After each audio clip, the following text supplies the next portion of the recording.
देखो, आज जो मैं बातें बोलने वाला हूँ उन्हें गलत समझने से पहले थोड़ा सीरियस होकर गहराई से सोचने की कोशिश करना। जो मेरे भाई मेरी बातों को समझ गए हैं वो तो जाहिर सी बात है मेरे साथ ही रहेंगे, लेकिन जो नए हैं जिन्हें बातें चुभ सकती हैं वो एक बार गहराई से सोचकर मुझ पर सवाल उठाना। तो आज जो मैं बातें बोलने वाला हूँ जाहिर सी बात है लास्ट तक ही सुनना, जैसा कि हर वीडियो में बोलता आया हूँ। तो बात क्या है वो बता देता हूँ। आज तुमसे मैं कह रहा हूं कि कभी भी आज के बाद ब्रह्मचर्य के फायदे और वीर्यनाश के नुकसान मत देखना। पिछली जो वीडियो बनाई थी उसमें मैंने यही बात बताई और आज फिर मैं इसको गहराई से तुम्हें बताना चाहता हूं, क्योंकि एक भाई ने मुझसे सवाल यही किया था कि भाई इस चीज को थोड़ा गहराई से हमें बताओ, हम इसको समझ नहीं पा रहे। तो मैं आपको गहराई से बताने की पूरी कोशिश करूंगा। तो मैं आपसे कह रहा हूं कि आप ना तो ब्रह्मचर्य के फायदे देखना किसी भी वीडियो पर, और मेरी भी जितनी पीछे की जो मैंने ब्रह्मचर्य की तारीफ के पुल बांधे हैं ना ही उन्हें देखना, और ना ही वीरनाश के जितने भी नुकसान बताए ना ही उन्हें देखना। ये दो चीजें सबसे ज्यादा हानिकारक है तुम्हारे लिए, क्योंकि इन दोनों से तुम्हें उदासी के सिवा कुछ नहीं मिलेगा। अब वो कैसे, बता देता हूं। देखो, अगर कोई इंसान ब्रह्मचर्य की तारीफ के पुल अपने अंदर बांधता रहता है कि मैं वीर्यवान हूं, मैं ऐसा बनूंगा वैसा बनूंगा, तो जाहिर सी बात है जो इंसान वीर्य के फायदों के बारे में सोचता रहता है या उसे बहुत ज्यादा अपने अंदर रिपीट करता है, तो जाहिर सी बात है वो इंसान भी वासना से जुड़ा ही पड़ा है। क्योंकि जैसे ही वीर्य का नाम आया तो जाहिर सी बात है वीर्य का नाम आते ही उसे पता है कि वासना भी उसी से जुड़ेगी। क्योंकि जो इंसान वीर्य के बारे में सोच रहा है उसे के दिमाग में सेक्स की इमेज भी जरूर आनी है, क्योंकि वीर्य का संबंध सीधे वासना से है पहले। और जैसे ही तुम वीर्यनाश के नुकसान देखते हो तो ये चीज तुम्हें इतना दुखी कर देती है कि जो चीज तुम्हें पहले ज्यादा भयंकर नहीं लगती थी, जैसे ही तुम YouTube पर आए, जैसे तुमने वीर्यनाश के नुकसान को देखा, तुम इतने हताश और उदास हो गए, अपनी बाकी पीछे की जिंदगी को देखने लगे कि मैंने कितनी बर्बादी की, मैंने कितना ज्यादा अपने आप को नाश किया। तुम डिमोटिवेट से भी ज्यादा और डिमोटिवेट हो जाते हो। पहले तो तुम दुख में तो थे, लेकिन अब डिप्रेशन और टेंशन भी हो गई है कि मैंने इतना खुद को नाश किया। अब तुम कहोगे भाई ये सही तो है, हम वीर्यनाश के नुकसान देख रहे हैं तो सही तो है, हम अपनी गलतियों को देख रहे हैं ताकि हम उन्हें बदल सकें। लेकिन क्या गलतियों को गिनवाने से कोई उस काम में परफेक्ट हो सकता है, बताओ? और ये कोई काम तो है नहीं, ये वासना है। और वासना को गलत पहली बात तो समझो मत, और बात रही वासना की तो वासना से मुक्त होना है, तो इसे काम की तरह तो पहली बात समझो मत।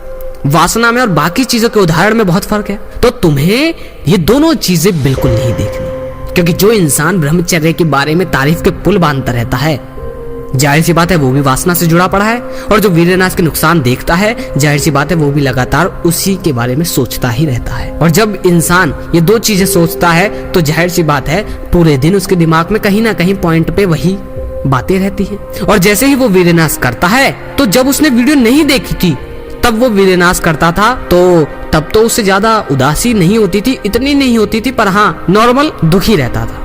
लेकिन जैसे ही उसने ये वीडियो देखना चालू किया, ब्रह्मचर्य के फायदे और वीर्यनाश के नुकसान, सिर्फ यही जो चल रही है लगातार वीडियो, जैसे ही इनको देखना शुरू किया, तो जब वो वासना में जाता है, तो जब करता है वासना उसे भी ठीक से नहीं कर पाता, और जब उसे कर लेता है तो दुख का पहाड़ अपने ऊपर ऐसे गिरा लेता है जैसे अभी मैं वीर्यनाश करके सुसाइड कर लूं।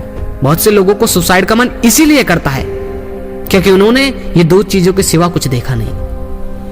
जब ब्रह्मचर्य के फायदे देख लेता है तो उसे लगता है कि बहुत से लोग इतनी ज्यादा उच्च बन गए, वो बन गए, और मैं आज भी यहीं का यहीं पड़ा हूं। और जब वीर्यनाश के नुकसान देख लेता है तो खुद को ऐसा समझता है कि मैं बहुत घृणित इंसान हूं, मैं बहुत बुरा हूं, बाकी सब तो अपनी जिंदगी में बेस्ट हैं, बस मैंने ही अपनी जिंदगी खराब कर रखी है। खुद को चींटी बना लेते हैं, खुद को इतना गिलानी वाला इंसान महसूस करते हैं, खुद को वैसा समझते हैं कि जैसे वो कण मात्र भी नहीं, क्योंकि उन्हें दोनों तरीके से डिमोटिवेट ही किया जा रहा है। मैं अपनी वीडियो को भी कह रहा हूं कि मेरी पीछे की वीडियो मत देखना। नारी की और वासना की जो बातें बताई उन्हें देख सकते हो, वरना जितने मैंने फायदे और नुकसान बताए उन्हें बिल्कुल मत देखना। तो पीछे जो मैंने वीडियो बनाई, बहुत लोगों की स्वामी विवेकानंद और वगैरह वगैरह का लेकर तारीफ करी है उनकी, सिर्फ एक चीज को टॉपिक लेकर, वीर्य रोकना ही सबसे बेहतरीन चीज है, सबसे बेहतरीन चीज है। तो अगर तुम ये बेवकूफी पड़े हुए हो कि वीर्य को रोककर तुम में बुद्धि आ जाएगी, तुम में सारी चीजें आ जाएंगी, तो ये तुम्हारी सबसे बड़ी भूल है। अब तुम कहोगे अबे भाई तू तो गलत बता रहा है, तू तो लोगों को भटका रहा है ब्रह्मचर्य से। तो मेरी बात ध्यान से सुनो। एक छोटा बच्चा पैदा हुआ, उसे हमने कमरे में बांध दिया और उसे 30 साल तक वहीं पर बांध कर रखा, उसे वहीं खाना दिया, वहीं सब कुछ किया, उसे कमरे से बाहर नहीं आने दिया। अब जाहिर सी बात है उसने वीर्य रोका ही होगा, क्योंकि भाई बाहर भी नहीं सकता, क्योंकि बांध रखा है, तो उसे वहीं बांध कर रखा। अब जैसे ही हम उसे बाहर लाते हैं अपनी दुनिया में, तो तुम बताओ वो कैसा निकलेगा? वो निकलेगा ना तो उस पर कोई बोलना आएगा, ना उसको ये पता होगा कि मुझे करना क्या है, ना उसे चलना। हो सकता है वो जानवर प्रवृत्ति से निकल जाए, वो किसी को काटने लगे, किसी को अजीब तरीके से देखने लगे।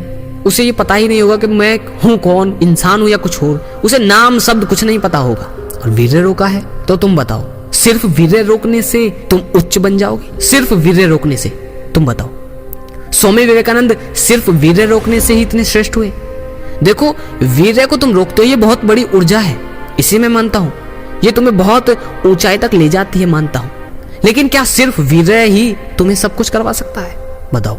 अगर स्वामी विवेकानंद उच्च हैं तो सिर्फ उच्च इसलिए नहीं है, उनकी क्यूरियोसिटी, उनका ज्ञान ही उन्हें ले गया। वीर्य रोकने से वो ज्ञानी नहीं बने, वो ज्ञानी इसीलिए बने क्योंकि उन्होंने, आज पूरे विश्व में ऐसा कोई इंसान नहीं होगा जो उनसे ज्यादा किताब पढ़ पाया हो, ओशो को छोड़कर। वरना स्वामी विवेकानंद ने इतनी किताबें पढ़ी हैं जिसकी कोई हद नहीं, और किताबें कोई ऐसी चीज नहीं होती। और स्वामी विवेकानंद ने इतने देशों का भ्रमण किया है जिसकी कोई हद नहीं। उन्होंने इतना ज्ञान अर्जित किया है, इतना ध्यान किया है, इतनी सारी चीजें की हैं। उन्होंने कभी ब्रह्मचर्य के बारे में नहीं सोचा, उन्होंने कभी भी वीर्य के बारे में नहीं सोचा। स्वामी विवेकानंद ये कहते हैं कि अगर तुम वासना में चले भी जाओ तो हताश और उदास मत हो, धीरे धीरे प्रयत्न करो, वासना के बारे में सब समझ में आ जाएगा। उन्होंने ये कहा। ऐसा नहीं है वो अपनी उम्र में जवान नहीं थे, ऐसा नहीं है उन्हें वासना नहीं आई अपनी उम्र में, लेकिन जब वो भी वासना से भागते थे तो तब उनके पीछे भी वासना आती थी। उन्होंने कभी ये नहीं सोचा कि ब्रह्मचर्य के ये फायदे हैं, ये नहीं सोचा कि वीरनाश के ये नुकसान है। तुम जितने भी उदाहरण आज तक सुनते आए हो, भीष्म पितामह वगैरह वगैरह, उनकी बातों को थोड़ा गहराई से सोचने की कोशिश करो। भीष्म पितामह में बल आया, वो किससे आया? वीर्य से और अपनी प्रैक्टिस से। तुम क्या सोच रहे हो भीष्म पितामह अपने महल में पड़े रहते थे, सिर्फ पड़े रहते थे और वीर्य को रोककर पड़े रहते थे और इसीलिए वो इतने श्रेष्ठ थे? तुम बताओ, क्या ऐसे थे वो? उनसे ज्यादा धनुर्धर, उनसे ज्यादा गदाधारी, उनसे ज्यादा ज्ञानी, उनसे ज्यादा पवित्र कोई भी नहीं था। उन्होंने इतनी ज्यादा प्रैक्टिस की हर चीज के लिए, तुम सोच भी नहीं सकते। लेकिन तुम सोचते हो कि एक सांड अगर वीर्य रोकता है तो वो सांड से भगवान बन जाएगा। ऐसा है क्या? ऐसा नहीं है। सांड सांड ही रहेगा जब तक उसकी चेतना उच्च नहीं बनेगी।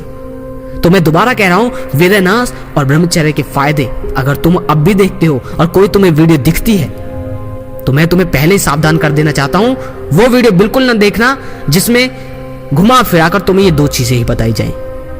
सिर्फ तुम्हें यही बताया जाए कि ये फायदे, उदाहरण ले लेकर, कभी किसी का उदाहरण ले आए, कभी किसी का उदाहरण ले आए, उन्हें उदाहरण ला लाके तुम्हें तारीफ के पुल बांध दिए जाते हैं और तुम खुद को इतना नीचा समझते हो कि ये सोचते हो कि यार मैं तो इतना गिरा हुआ इंसान हूं, मैं तो अपनी लाइफ में कुछ कर नहीं सकता।